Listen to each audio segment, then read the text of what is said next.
마지막 통화 한 통만 남기고 사라진 사람들 톱5. 전화벨이 울립니다. 한 사람이 전화를 받습니다. 그리고 평범한 대화가 시작됩니다. 어디야? 괜찮아? 조금 있다가 다시 전화할게. 그런데 그 전화가 마지막이었습니다. 그 이후 전화는 다시 울리지 않았습니다. 문자도 오지 않았습니다. 집으로 돌아오지도 않았습니다. 그리고 시간이 지나면서 사람들은 한 가지 질문을 하기 시작합니다. 마지막 통화에서 대체 무슨 일이 있었던 걸까? 오늘 소개할 사건들은 마지막 전화 한 통, 마지막 휴대전화 신호, 그리고 마지막으로 확인된 목소리와 행동을 중심으로 오랜 시간 의문이 남아있는 사건들입니다. 하지만 한 가지 주의해야 할 점이 있습니다. 우리가 알고 있는 것은 사건의 일부일 뿐입니다.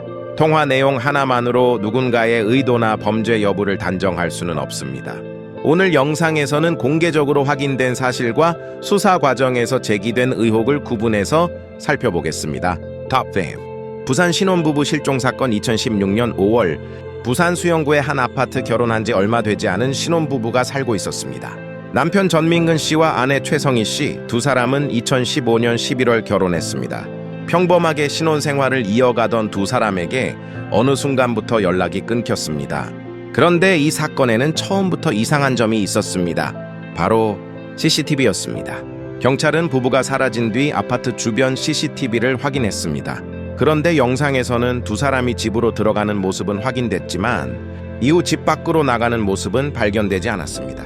사람이 사라졌는데 출입 기록이 설명되지 않는 상황. 그것만으로도 사건은 큰 의문을 남겼습니다. 경찰은 아파트 내부와 주변을 조사했습니다. 하지만 부부의 행방을 확인할 만한 결정적인 단서는 쉽게 나오지 않았습니다. 그리고 휴대전화가 중요한 단서로 떠올랐습니다.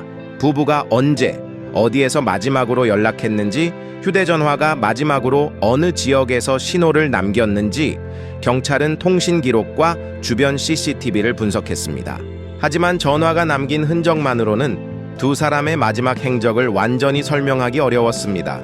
수사 과정에서 경찰은 남편의 옛 여자친구였던 A씨를 유력 용의자로 지목했습니다. 당시 경찰은 A씨가 부부 실종 전 한국에 들어왔고 실종 이후 다시 출국한 사실 등을 확인했습니다. 또한 두 사람의 관계와 관련된 여러 정황을 조사했습니다.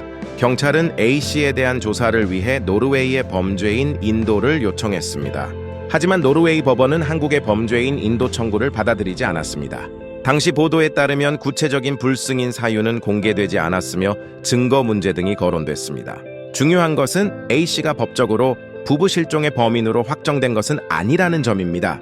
이 사건은 그 자체로 여전히 의문을 남기고 있습니다. 2019년 사건 발생 후 약 2년 10개월 경찰은 사건을 공개 수사로 전환했습니다. 부부의 사진과 인적사항을 공개하고 시민들의 제보를 요청했습니다. 가족들은 사건이 사람들의 기억에서 사라지는 것을 가장 두려워했습니다. 아내 최성희 씨의 어머니는 딸의 생사조차 알지 못하는 시간이 계속되고 있다며 제보를 호소했습니다. 그리고 이 사건이 남긴 가장 큰 질문, 두 사람은 집에서 어떻게 사라진 것일까? CCTV는 있었지만 모든 공간을 보여주지는 않았습니다. 휴대전화 기록도 있었지만 그 기록만으로 사람의 행방을 확정할 수는 없었습니다. 그리고 마지막 통화 역시 사건의 모든 것을 말해주지는 않았습니다. 탑4. 이윤의 실종 사건. 2006년 6월 전북대학교 수의학과 학생이었던 이윤희 씨가 사라졌습니다. 당시 29세 이윤혜 씨는 교수와 학과 동료들이 함께한 종강 모임에 참석했습니다. 그리고 다음 날 새벽 모임 장소에서 약 1.5km 떨어진 자신의 원룸으로 돌아왔습니다. 그런데 그 이후 사라졌습니다. 여기서부터 사건은 이상해집니다. 집에 돌아온 것으로 보이는 사람 하지만 그 이후에 행적이 없습니다. 그리고 실종 직후 집안의 상황을 둘러싸고 여러 의문이 제기됐습니다. 당시 경찰은 현장을 제대로 보존하지 못했고 친구들이 원룸을 정리하는 과정도 있었습니다. 이후 수사에서 실종 일주일 뒤 누군가 이윤혜 씨의 컴퓨터에 접속한 사실도 확인됐지만 그 접속 과정이 명확하게 밝혀지지 않았다는 지적이 나왔습니다. 사람은 사라졌는데 컴퓨터에는 흔적이 남았습니다. 누가 사용했는가? 실종 당사자였을까? 다른 사람이었을까? 그리고 그 흔적은 실종 사건과 관련이 있었을까? 수사에서는 여러 가능성이 검토됐지만 이 기록만으로 범죄를 단정할 수는 없었습니다. 이 사건에서 휴대전화와 통화 기록 역시 중요한 자료가 됐습니다. 하지만 오랜 시간이 지나면서 사건을 둘러싼 여러 주장이 등장했고 특정 인물을 범인으로 지목하는 인터넷상의 추측도 확산됐습니다. 그러나 의혹과 증거는 다릅니다. 특히 최근에도 이 사건과 관련해 특정 인물이 언급됐지만 그 인물이 이윤혜 씨 실종의 범인이라는 사실이 확정된 것은 아닙니다. 2025년에는 이윤희 씨를 상징하는 등신대가 훼손되는 사건까지 발생해 다시 언론의 주목을 받기도 했습니다. 해당 인물은 등신대 훼손 혐의는 인정했지만 실종 사건의 범인으로 몰리는 것에 화가 났다는 취지로 진술했습니다. 2006년부터 수많은 시간이 흘렀습니다. 가족들은 여전히 이윤희 씨의 행방을 찾고 있습니다. 이 사건에서 가장 무서운 것은 전화가 끊긴 순간이 아니라 그 이후 아무런 확실한 흔적도 찾지 못했다는 것입니다. 한 사람이 사라졌습니다. 그리고 그 사람의 마지막 밤을 설명해줄 결정적인 증거가 부족합니다. 그래서 질문은 지금도 남아 있습니다. 그날 새벽 원룸 안에서 무슨 일이 있었던 것일까? 톱 3. 김규리 실종 미스터리. 이번 사건은 조금 다른 형태의 실종입니다. 처음부터 완전히 연락이 끊긴 것이 아니었습니다. 오히려 연락이 계속됐기 때문에 더 혼란스러웠습니다. 김규리 씨는 부산에서 생활하던 여성으로 2019년을 전후해 가족과 연락이 끊겼습니다. 그녀는 이전부터 가족과의 관계와 생활을 둘러싸고 여러 변화를 보였던 것으로 알려졌습니다. 2017년에는 신분증과 통장 등을 챙겨 집을 나가기도 했습니다. 이후 가족은 그녀의 행방을 찾기 시작했습니다. 김규리 씨 사건에서 중요한 것은 마지막 통화와 그 통화 전후의 행동입니다. 가족은 그녀가 평소와 다른 모습을 보였다고 주장했습니다. 반면 주변 인물의 설명과 본인이 남긴 메시지를 놓고는 다른 해석도 가능했습니다. 실종 당시 김규리 씨가 스스로 가족에게서 멀어지려고 했던 것인지 아니면 누군가의 영향을 받은 것인지 정확한 결론은 쉽게 내려지지 않았습니다. 김규리 씨의 금융거래에서도 중요한 정황이 확인됐습니다. 가출 전 특정 금전 신탁을 환매하고 은행 계좌를 정리한 뒤 상당한 금액을 인출한 사실이 확인됐습니다. 가족은 이를 매우 이상하게 생각했습니다. 하지만 돈을 인출했다는 사실 자체가 범죄의 증거가 되는 것은 아닙니다. 사람이 새로운 삶을 시작하기 위해 재산을 정리했을 가능성도 있기 때문입니다.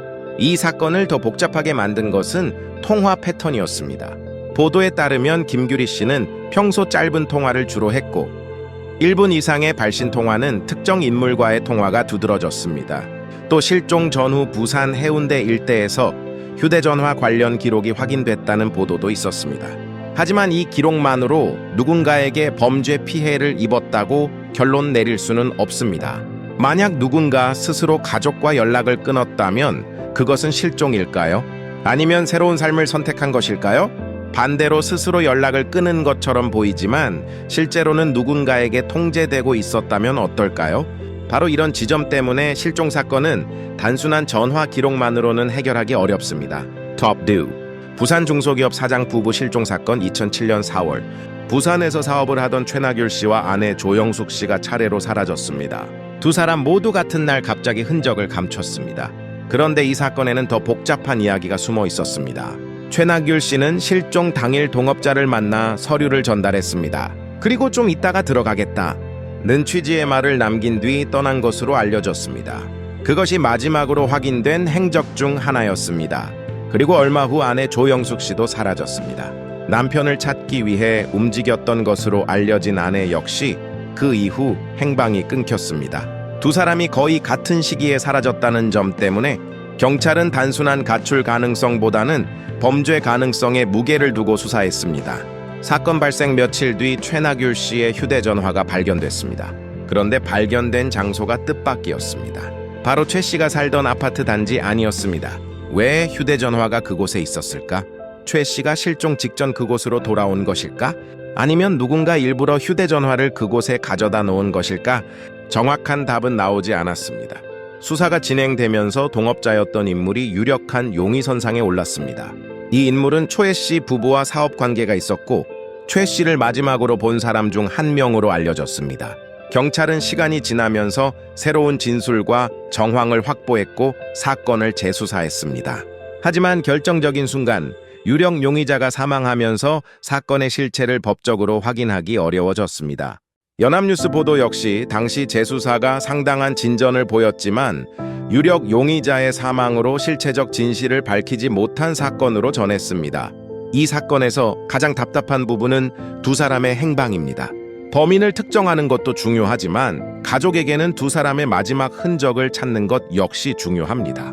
그런데 두 사람은 사라졌고 시신도 발견되지 않았으며 결정적인 진실을 들려줄 사람도 사라졌습니다. 톱1. 부산 여대생 실종 사건. 이번 사건은 마지막 통화가 실종 사건의 시간표를 만드는 중요한 단서가 된 사례입니다. 2012년 4월 부산에서 한 여대생이 밤늦게 집을 나섰습니다. 목적지는 인근 산책로였습니다. 그리고 밤 11시 20분 그녀는 어머니와 마지막 통화를 했습니다. 그 시간이 사건을 추적하는 중요한 기준점이 됐습니다. 밤 11시 50분 어머니와 마지막 통화, 그리고 시간이 지나면서 연락이 끊겼습니다. 가족은 불안해졌습니다. 새벽 2시 30분 경찰에 신고가 접수됐습니다. 경찰은 휴대전화 위치를 추적했습니다. 기지국을 중심으로 수색이 시작됐습니다. 그런데 휴대전화가 꺼졌다고 해서 모든 흔적이 사라진 것은 아니었습니다. 며칠 뒤 휴대전화가 다시 켜졌습니다. 4월 9일 낮 12시 18분 휴대전화 전원이 다시 들어왔습니다. 경찰은 다시 위치를 추적했습니다.